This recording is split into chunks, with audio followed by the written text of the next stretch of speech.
Telugu digital media network లో political కేటగిరీలో number 1 కేవలం 72 గంటల్లో 1,50,00,000 వ్యూస్ పైగా పాపులర్ టీవీ నెట్వర్క్. ఏపీలో మాజీ సిబిఐ జేడి లక్ష్మీనారాయణ కొత్త పార్టీ. ఈ పార్టీ అనేది అంటే గతంలో మనం ఆర్ఎస్ ప్రవీణ్ కుమార్ కానీ తెలంగాణలో, లేకపోతే లోక్సత్తా జేపీ నారాయణ కానీ వీళ్ళ పార్టీలు వచ్చినాయి అంటే ప్రజలు యాక్సెప్ట్ చేసిన పరిస్థితి, ఎమ్మెల్యే అయినారు. కానీ నిజంగా జేడి లక్ష్మీనారాయణ కొత్త పార్టీ అనేది ఎవరికి, ఏ పార్టీకి ఓట్లు గంటి కొట్టే అవకాశం ఉందంటారు? ఇప్పుడు జేడి లక్ష్మీనారాయణ గారు ఆయన పదవీ విరమణ చేసిన తర్వాత రాజకీయంగా ప్రవేశం చేయాలని చెప్పి రాష్ట్రం అంతా కూడా తిరగడం జరిగింది. కానీ ఎన్నికల్లో ఎప్పుడూ కంటెస్ట్ చేయలేదు. ఇప్పుడు ఇంకొక మాసంలోనో 2 మాసాల లోపల నోటిఫికేషన్ వస్తుంది. ఇప్పుడు పార్టీ పెట్టి జనంలో తిరిగి పార్టీని నిర్మాణం చేయాలంటే కొంత క్లిష్టతరమైన విషయం.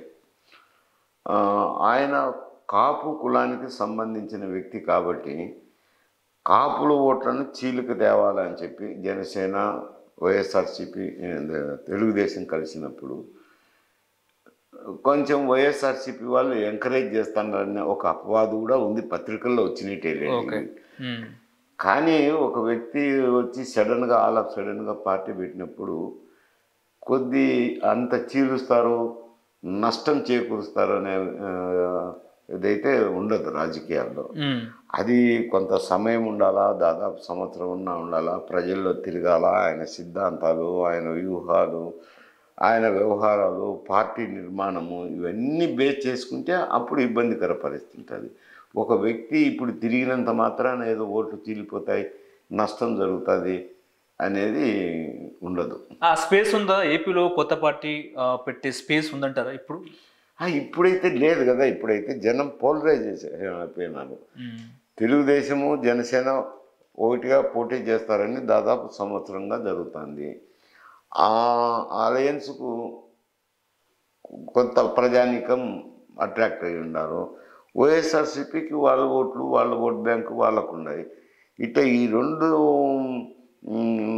పార్టీల మధ్య ఒక వ్యక్తి వచ్చి సడన్గా పార్టీ పెట్టి 1 నెల ముందర పెడితే నష్టం జరుగుతుందని నేను అనుకోను.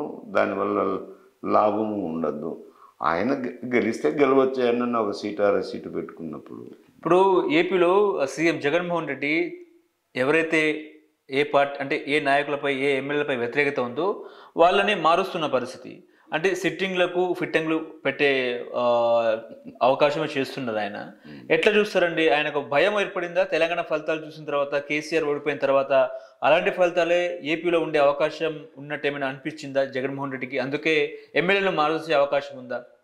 ఇప్పుడు కేసీఆర్ కూడా రాజకీయాల్లో కొంచెం మంచి స్ట్రాటజిస్ట్ అనే పేరుంది. ఆయన కూడా కొంత మార్చాలని చూసి మళ్ళీ ఎందుకు వచ్చింది, ఇబ్బందులు ఎందుకు, నష్టాలు ఎందుకు అని చెప్పి ఒక 5-6 మంది 7 మందినో తప్పించి మిగతా వాళ్ళందరికీ సిట్టింగ్ ఎమ్మెల్యేలకే ఇచ్చినారు. కాకపోతే ప్రభుత్వం మీద అసంతృప్తి అనేది వచ్చింది. ఏదో కుటుంబ పాలన, ఏదో కేసీఆర్, కేటీఆర్, హరీష్ రావు, కవిత వీళ్ళు నలుగురేనా అనేది ఒకటి. రాష్ట్రంలో ఒక కుటుంబ పాలన మీద వ్యతిరేకత వచ్చింది. అలాగే స్థానిక శాసనసభ్యులు కూడా వాళ్ళ కుటుంబం చెప్పిన వాళ్ళకే పనులు జరుగుతున్నాయి, మిగతా వాళ్ళు జరగడం లేదనేది వాళ్ళ మీద అసంతృప్తి ఉన్నది. అంటే 2 కలబోసి ఇక్కడ కాంగ్రెస్ పార్టీకి విజయం చేకూరింది. అక్కడ కూడా అటువంటి పరిస్థితి ఉత్పన్నం కాకూడదని మార్చాలా అనేది ఒక ఆలోచన.